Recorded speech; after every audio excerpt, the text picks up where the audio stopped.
41 spoke in terms of 50 or 100 lives from the occupied areas of the Soviet Union for one German life taken.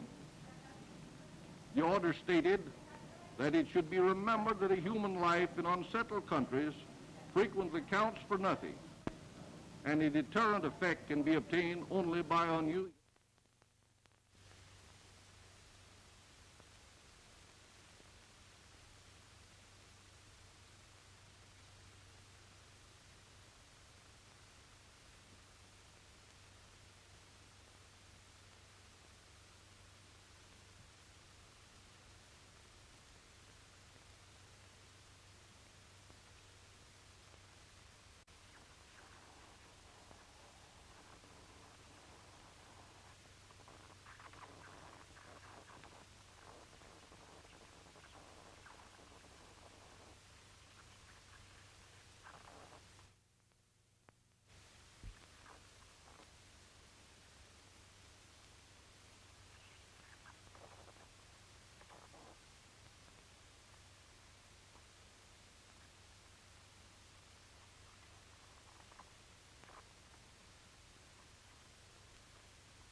That is not worthy of the German cause and hurts our reputation severely, end quote. The Tribunal has before it an affidavit of one Herman Graebe, dated the 10th of November 45, describing the immense mass murders which he witnessed. He was the manager and engineer in charge of the branch of the setting and the knocking.